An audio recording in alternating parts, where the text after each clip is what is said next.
Hi, I'm Mira. Welcome to another story. Let's see where this one takes us.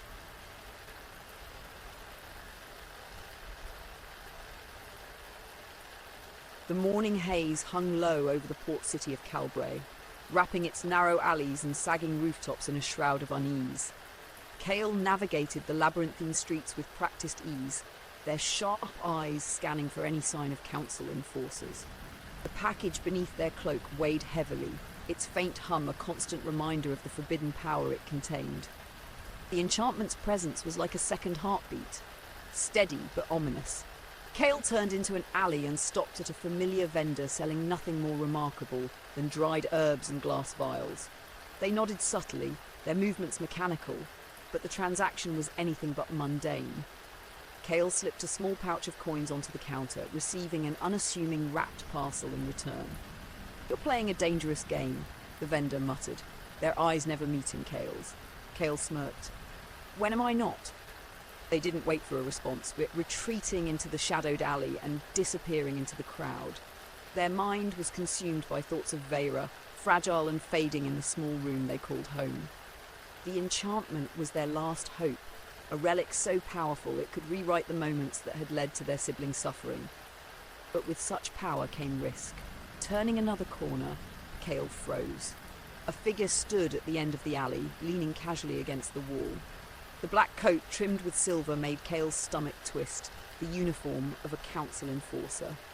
"Relax," the enforcer said, their tone light, but carrying an unmistakable edge. They pushed off the wall and stepped closer. "If I were here to arrest you, you'd already be in cuffs." Kael's hand drifted toward the knife at their belt. "What do you want?" The enforcer stopped a few steps away, raising their hands in a show of peace. "To help," they said. "And before you argue, let me guess, you're desperate enough to consider it." Kael's eyes narrowed. "You don't know me," the enforcer tilted their head, a faint smirk on their lips. "Don't I? You're carrying a time enchantment. A crude one from what I can feel, but still potent.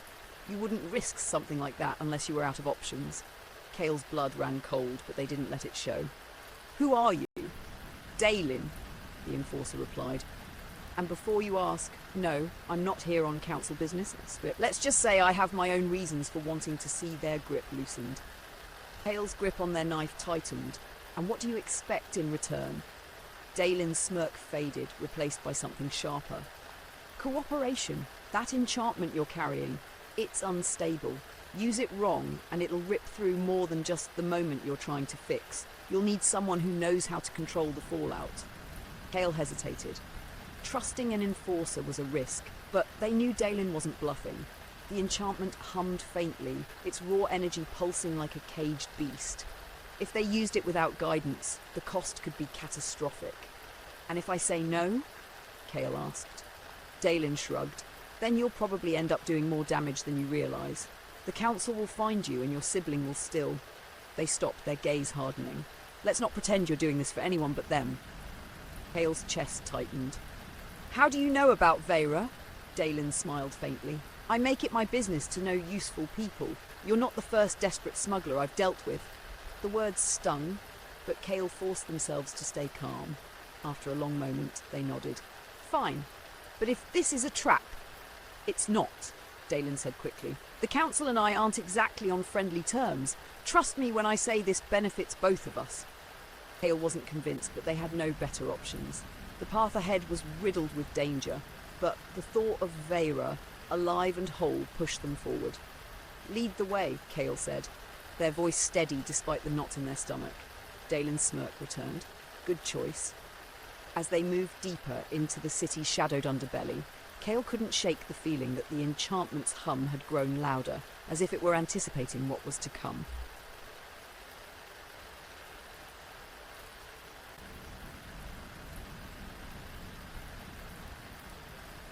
Kael followed Daelin through the winding streets of Kael, each step taking them deeper into the city's forgotten districts.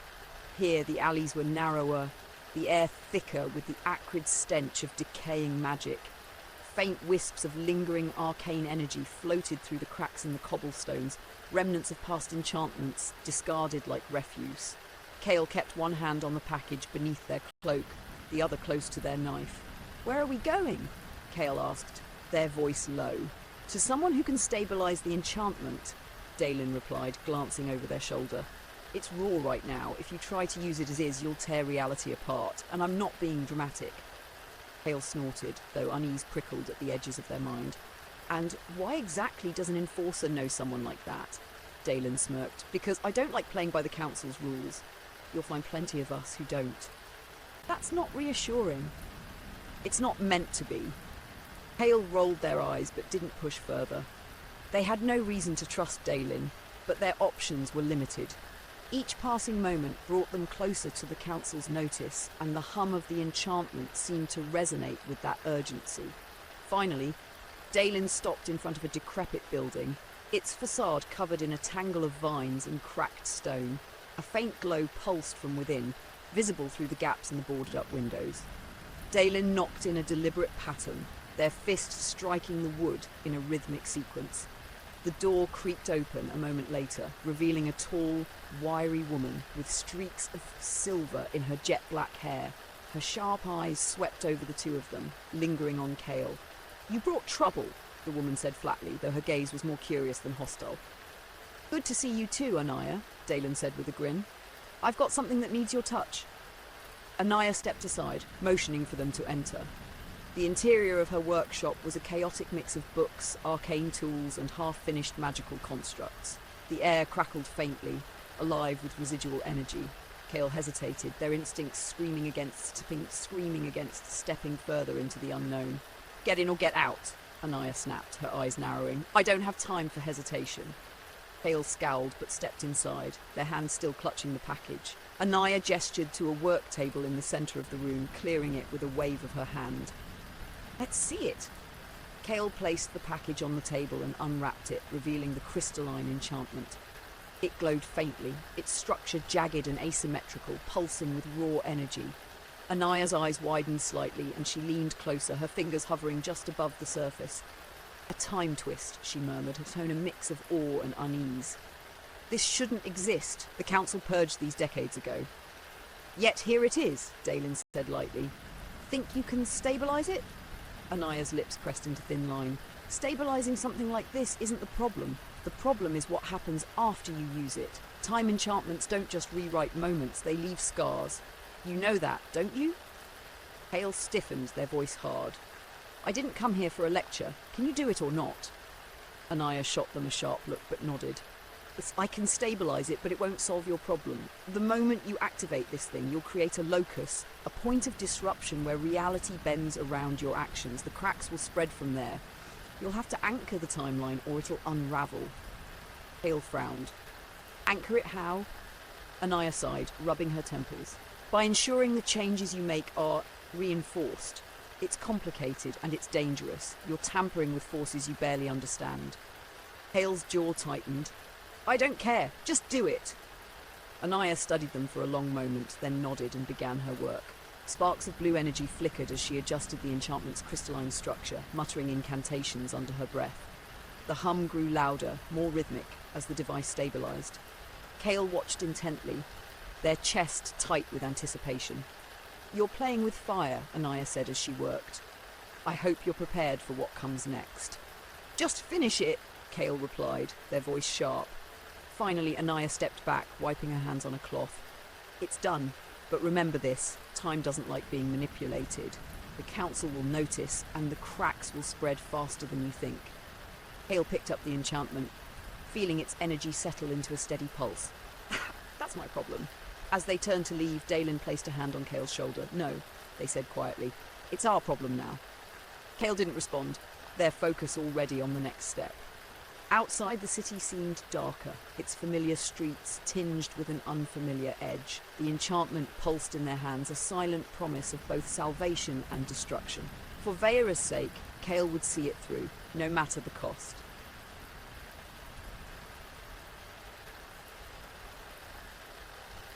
The streets of Calbray felt alien as Kael and Dalen made their way back toward the southern cliffs. The air was thicker now, charged with an oppressive energy that prickled against Kael's skin.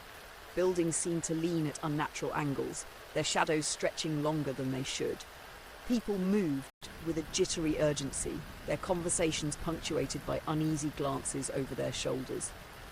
The city wasn't right, and Kael couldn't shake the feeling that it was only the beginning. Dalen glanced sideways at Kael, their usual smirk absent. "You feel it too," they said, their voice low. "The cracks are spreading." Kael tightened their grip on the stabilized enchantment. "Then we need to stop it." Dalen nodded, their pace quickening as they led Kael through the alleys toward a secluded spot outside the city. They arrived at a ruined amphitheatre, its crumbling stone arches framing the cliffside. The sea roared below, the wind carrying the scent of salt and something sharper, like burnt metal. "This is where it has to happen," Dalen said, gesturing to the centre of the amphitheatre. "The locus will form here. Once you activate the enchantment, time will bend around this point. But remember, if you don't anchor it properly, the cracks will keep spreading." Kael stared at the device in their hands. It was warm now, its energy a steady pulse that felt almost alive. They swallowed hard, the weight of what they were about to do pressing down on them. "How do I anchor it?" Kael asked, their voice tight. "By making the timeline stable," Dalen replied. "That means you have to reinforce the changes you're making. The moment you save has to feel inevitable, as if it was always meant to be. Otherwise, the fabric of reality will keep rejecting it." Kael's stomach churned. The enormity of the task threatened to overwhelm them, but the thought of Vera, of their sibling lying frail and helpless, pushed them forward. They nodded, stepping into the centre of the amphitheatre and placing the enchantment on the ground. "I hope you're ready," Dalen said, standing just outside the circle. "Once it starts, there's no going back." Kael met their gaze, determination burning in their eyes. "I've been ready since the day Vera got sick." They pressed their hand to the device, and the world exploded into motion. The air around Kael shimmered, bending and twisting as the enchantment activated. Colours blurred, shapes melted into one another, and Kael felt themselves being pulled through a torrent of fractured moments. Images flashed before their eyes, scenes from their past, echoes of what was and what could have been.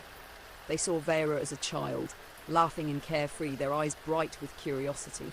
They saw the moment the illness took hold, the way it drained the colour from Vera's face and left them gasping for breath.